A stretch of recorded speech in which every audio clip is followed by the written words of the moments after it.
You're welcome to the Naija Filmmaker, a podcast for us to talk about Nigerian filmmakers, their films, and how it can build a diverse and functional industry. I'm your host, Selegot. On this episode, my guest is Korede Azeez. She's a writer and director. Her filmography includes shots such as Tip of the Edge, ManCoin, and Play. We talk about prepping for her first film, stories she wants to tell, and lessons learned from post-production. If you're a new listener, you're welcome and I hope you enjoy.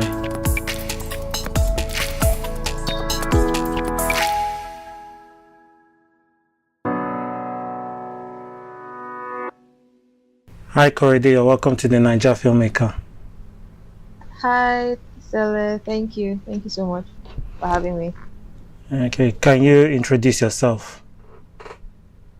My name is Korede. I am a filmmaker.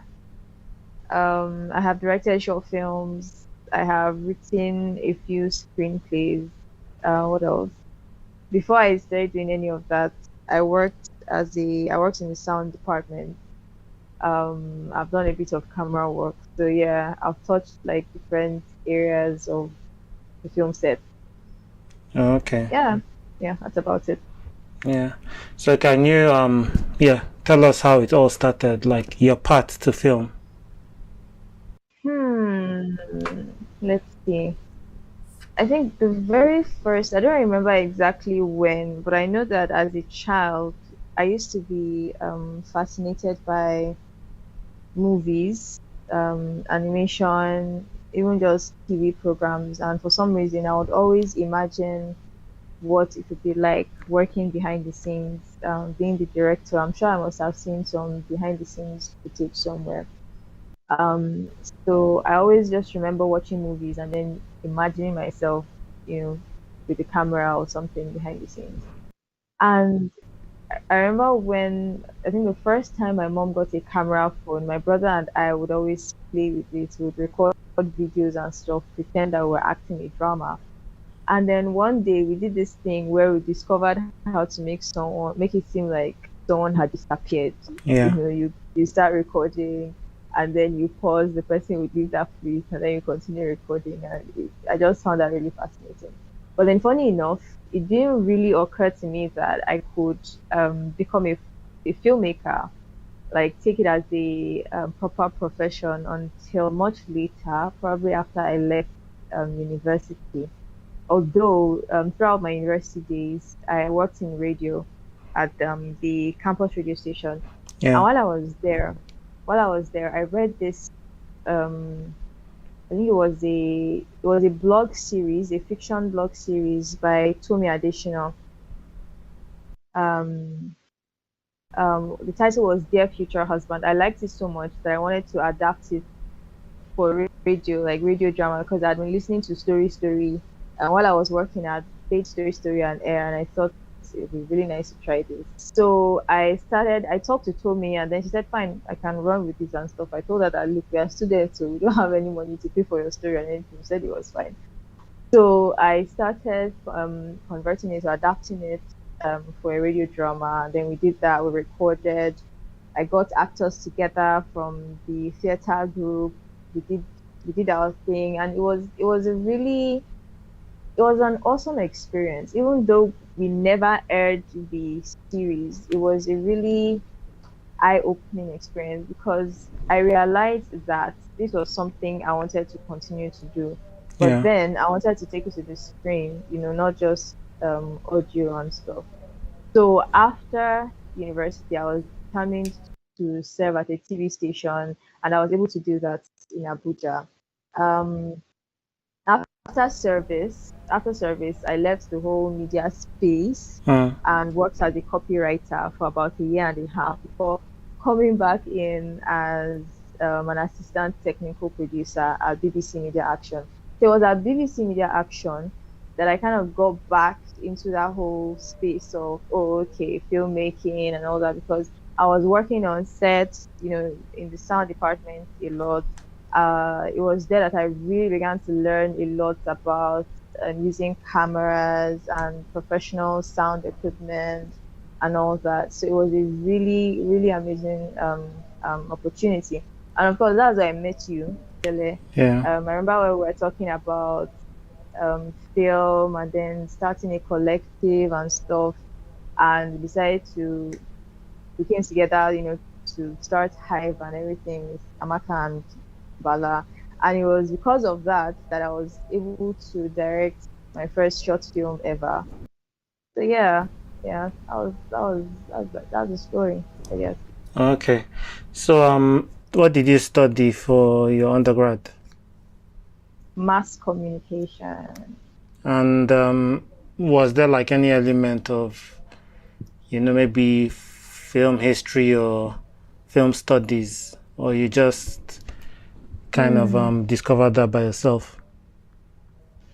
I discovered that by myself because I mean, mass communication is more of a it's more of a journalism thing. So when you're talking about history, they are telling you about media history, not much about film. And funny thing, I don't know, the Nigerian education system is really funny. They were telling us about, I was more interested in broadcast media anyway than I was in print and other areas. Hmm. When they were teaching us broadcast media, they were telling us about analog systems and stuff. And this was like 2013, 2014, 2015 or something like that. And then you still expect us to be recording with tape? In fact, funny story. When I was doing my IT, I think in 300 level, Yeah. I did it at Solid FM in Enugu. And then I got there and I realized because I mean at the campus radio station we were still recording with tapes and stuff.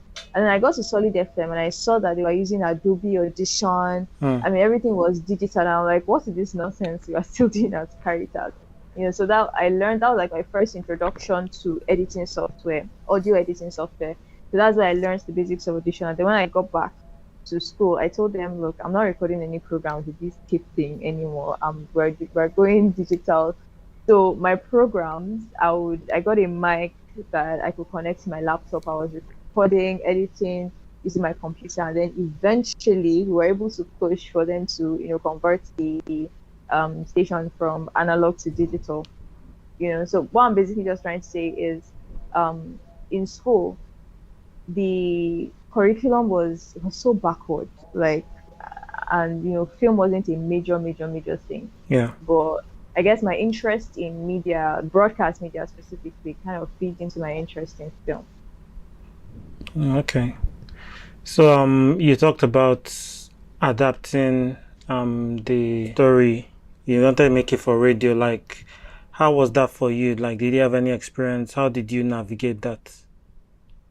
So it was a learning curve. It was a learning curve. I mean, I don't have those files anymore, but I'm sure if I looked at them now, I'll probably cringe because I mean, prior to that, I didn't have any experience writing drama or anything. I was basically just learning on the go, which sometimes is the best way to learn or a good way to learn anyway. Hmm. And then because it wasn't just me, well, I was the one doing the writing, but in terms of working with actors and stuff, I mean, I had the actors to work with. I had someone else to support me, even though I was kind of like a one-man production crew, but it was fine. It was a lot of fun, and at the same time I was learning about working with people and what a production is supposed to look like. And of course Yeah. I had Google in case I needed any questions answered. So yeah. Okay. Part of your filmography includes Tip of the Edge, ManCoin. Am I missing any Mm. other? Yes, there is Play. I directed Play. We shot it December, I think it was December, early December 2020. Okay. It's a COVID-19 story. Yeah, it's currently on YouTube. It's about a woman. She's a doctor. She lost her husband to COVID-19, and then she's terrified of losing her daughter to COVID-19 as well. So she locks her up in the house, and then of course, maybe I shouldn't say the whole story, Uh-huh. but yeah, that one was pretty interesting actually. Yeah. And Interesting to how watch long did from. you shoot for? We shot for 2 days.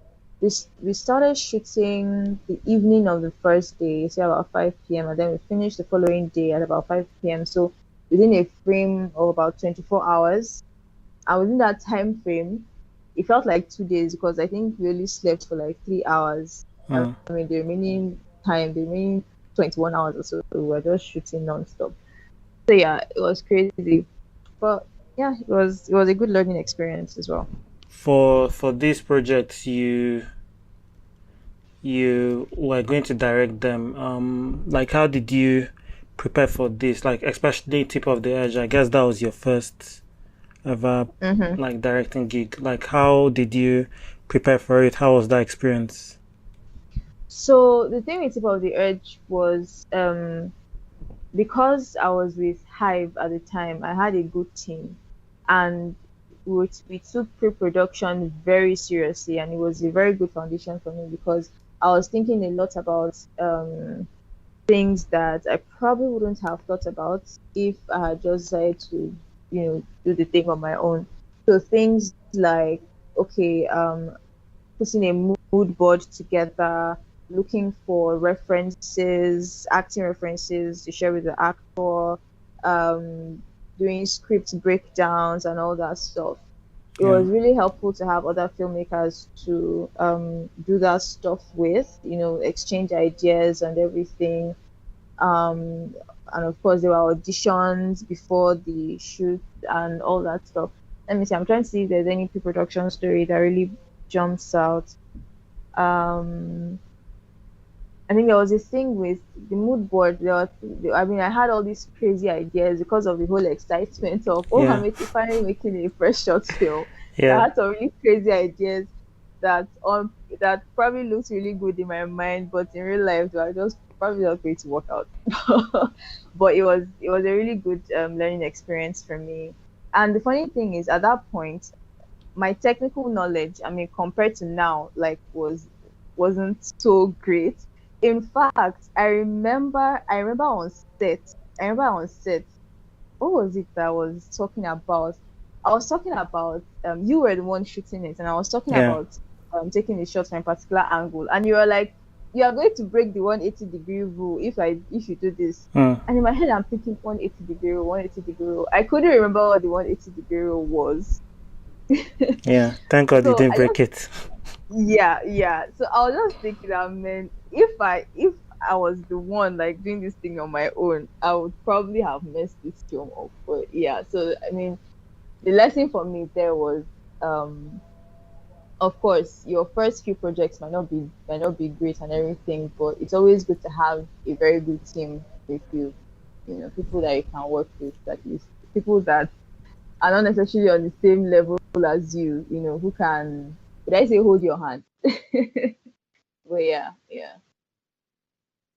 Okay. So Um. that was Tip of the Edge. Did you ask about just Tip of the Edge, about the other films as well? Yeah. You can talk about the other films. Okay. So the second one, Play. I worked very closely with the producer. She brought the story idea and the script, so I reworked the script. So we're working together on that part. But because she was also the producer and the lead actor, she didn't have as much time to work on other aspects of pre-production. Like doing mood boards and stuff. So I was like the lead on that. I was like the major person on handling all of that stuff. Mm. And because COVID, we are still fresh out of the whole the whole COVID fear. We wanted to keep the crew lean and everything, and then considering cost and stuff. So the first night of the shoot, I was basically handling the camera, the sound. Yeah, I'm never going to do that again, by the way. Yeah. I was in camera, I was in sound, I was directing, it was mad. And then by the following day, I got friends to come and help me out with camera and sound. Mm. Yeah, yeah. So, I mean, the major lesson for me in that was, um, don't try to be a one-man production team because you're going to end up making mistakes that you could have avoided making. Yeah. So that was like the biggest lesson for me. I mean, at the end of the day, it turned out okay, but it could have been better. It could have been much better. Let's see, the third one. The third one was interesting because that was ManCoin. Because I had been talking to this other filmmaker, Leroy, on Instagram. We found each other on Instagram, and I was like, oh, we should make a film together.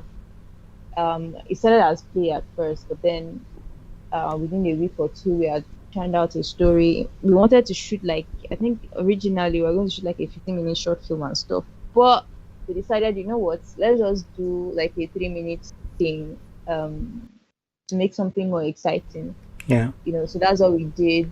Before that, I think we did a storyboard. We pulled together a mood board with references. We wanted to have this like City of God type of feel. That was so pre-production for that one was actually quite interesting because it was a weird idea that we were working on, Yeah. something kind of risky. So we wanted to just have fun with it, because we knew that okay, this thing would end up falling flat on its face, but even if that didn't happen anyway. But even if it happens, let's just have fun, with this process and stuff. So we did that. The shoot was fun. In fact, the shoot was the first one I ever done that took only, I think, in about 4 hours. We were done with the shoot. About four Hmm. or 5 hours. It was really fast. Yeah, it's like a Uh, micro short film, right? Like 1 minute. 3 minutes or 2.5 minutes. Okay. There were shots that I couldn't use because the acting wasn't so great. But again, it was a learning curve for me, learning to work with actors, especially people who are not professional actors. So that one I shot it myself. Funny thing, it was my first time using we shot with a black magic. I think a pocket camera 6. It was my first time using that camera, but I think that also made me realize that a lot of times it's not about the camera you're using, Hmm. right? All I needed to do at that point in time was okay. If you check out a few YouTube videos to be sure that I won't be like a complete stranger to like the settings and stuff, to the camera and everything. But then once you have the basic things, you understand what you're doing with your ISO and all that stuff, and you know what you want to do with the framing and all that, Yeah. you're good to go. It's not always about the gear.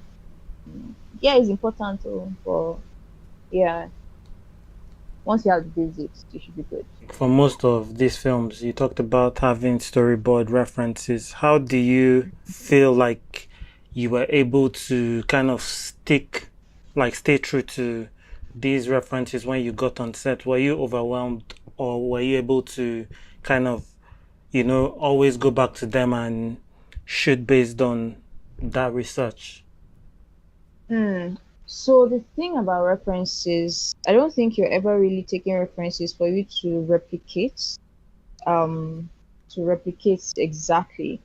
They, at least the way I work is that they serve as inspiration kind of, and maybe guides. So I know that okay, this is the inspiration behind this thing.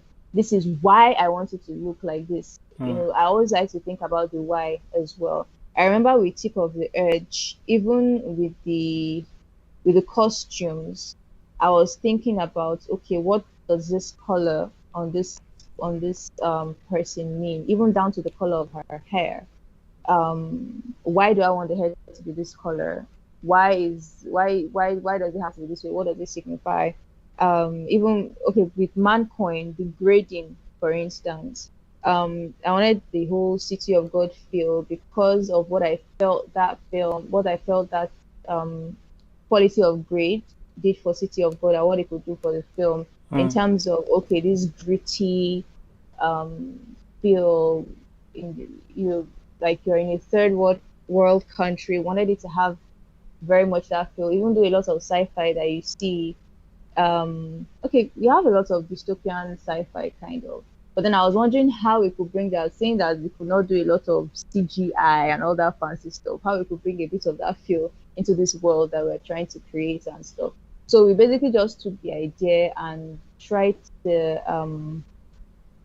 what's the word now, meld it into what we're trying to do, such that make it our own, basically, so that we make it our own and not just slap it on, Yeah. because we think it's cool or whatever, and then of course we think about the function of whatever it is that we're trying to replicate, so to speak. What is it doing for our story? Is it enhancing the story, or is it just something we want to put in there because it's cool?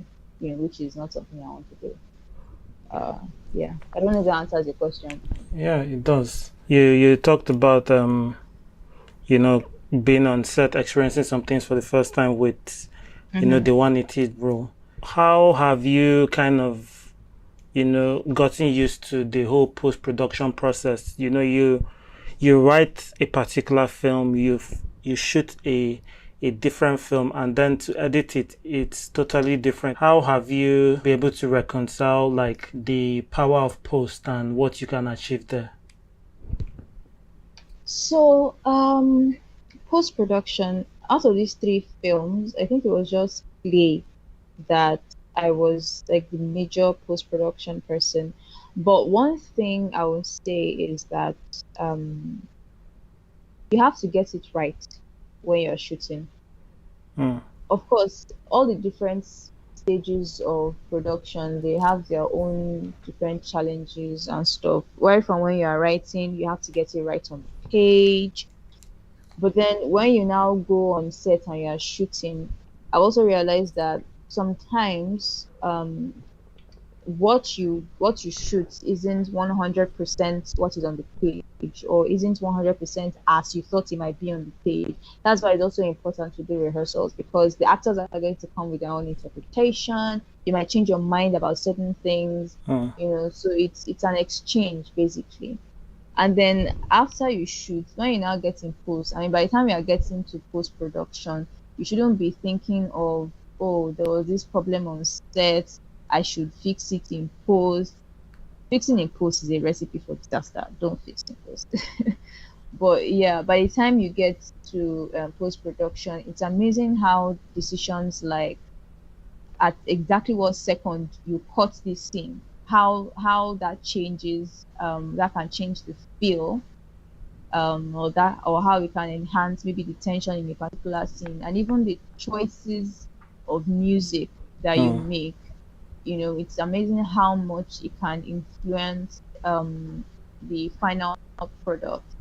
So for me, I feel like every stage of production needs to speak, like all the stages of production need to speak to each other. So what I mean by that is I'm not going to leave my music choices until after I have shot everything and Yeah. I'm editing. I'm going to be thinking about how I want my music to sound right from when I'm writing. If I'm going to be involved in the project right from that stage. All that stuff. I'm already thinking about post production right from the pre-production stage.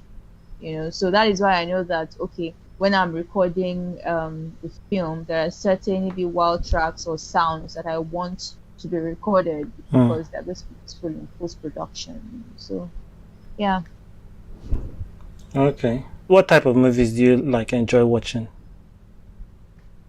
All sorts, man, all sorts. Let me see. I'm a big fan of sci-fi. I love sci-fi. I love fantasy. I love films that um I love character studies, like films that look at character really closely. I'm not too big on like action type things, Hmm. that are, or films that are um so plot driven that they almost relegate character to the background. I mean, I watch a lot of old movies. I like Korean cinema, Japanese cinema, even Indian cinema from way back, like black and white Indian films. Nobody, very few people probably think about those. Hmm. But yeah, yeah, I have a very good taste in films. So yeah, what kind of stories are you trying to tell with your writing, with your directing? Mm. So I feel like it's quite early on in my career for me to say that very definitively. But I find myself, when I think about stories, the few stories that I have written or I'm currently writing, I find myself gravitating towards stories about women. Okay. Um, yeah, with stories about women, the condition of women, a lot of character studies basically, and stories, very aspirational stories as well.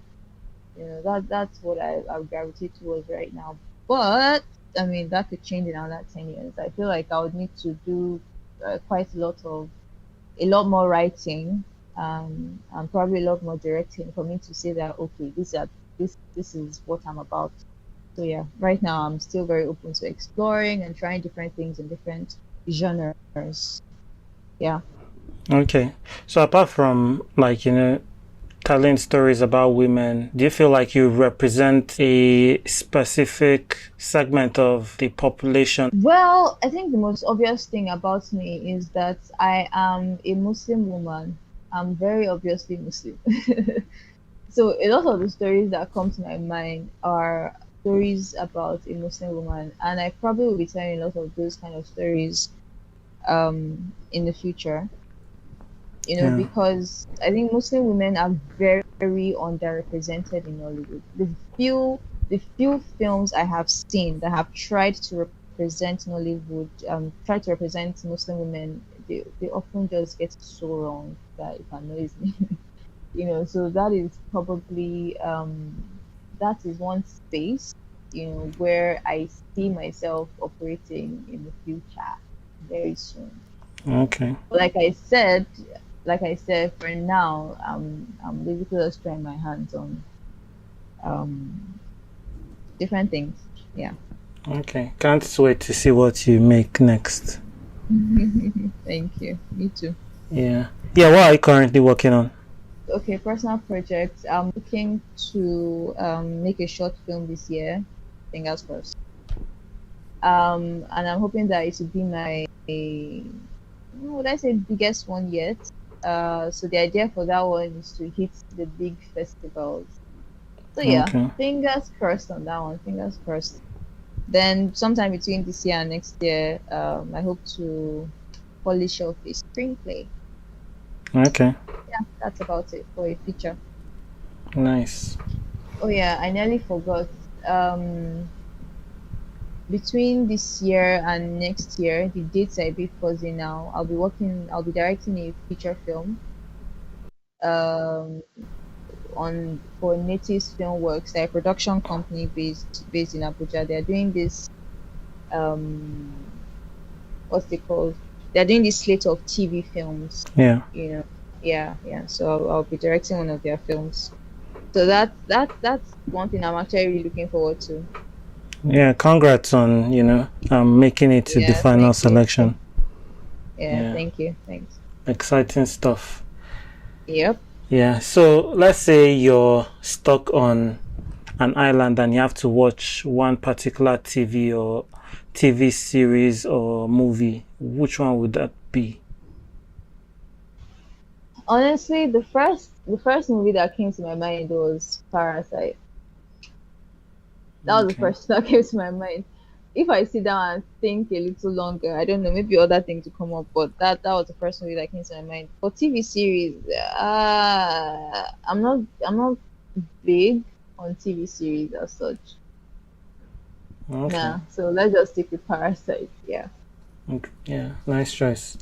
So, Mm. yeah, Nollywood is changing every day, and Hmm. just like Nigeria, there are things that need to be done right for the future to be bright.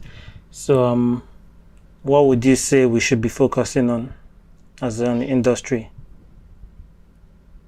Man, so two things jump out for me. I think one is the economics of the whole thing. I think I think people are out to, how do I say this? Okay, let's take a look at what people are paid Yeah. in the industry. It's not encouraging. Let me Mm, just put it that way.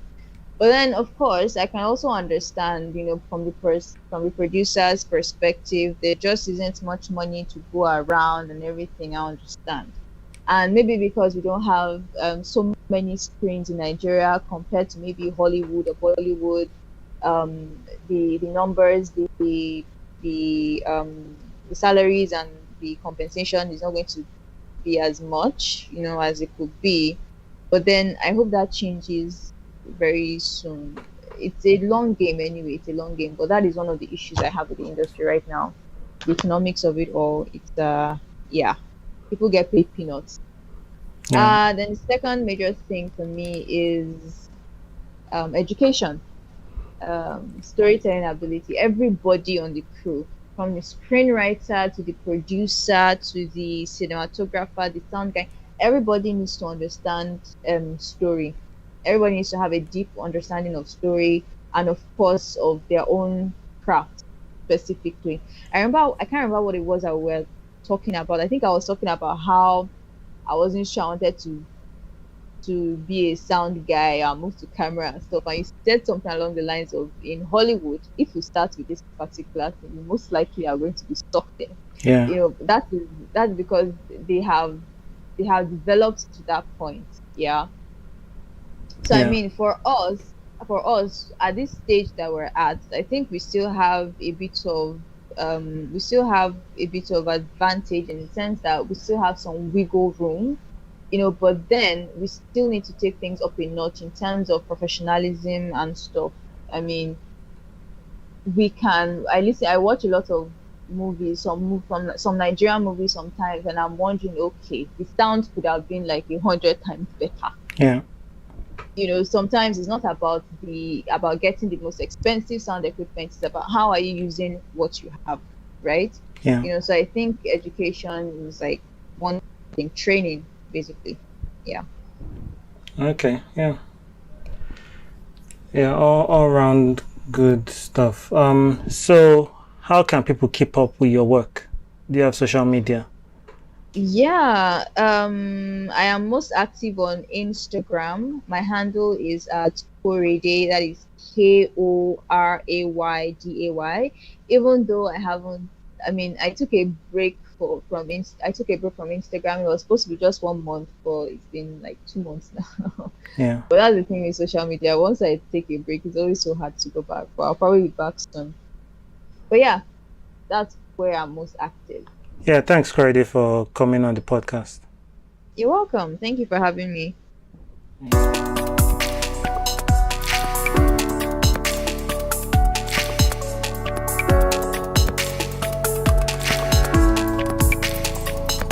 We have come to the end of this episode. Please remember to leave a rating and a review. Follow me on Instagram and Twitter at Telegolf Film, and the podcast also on Instagram and Twitter at the Naija Film Pod. See you on the next episode. Have a good one.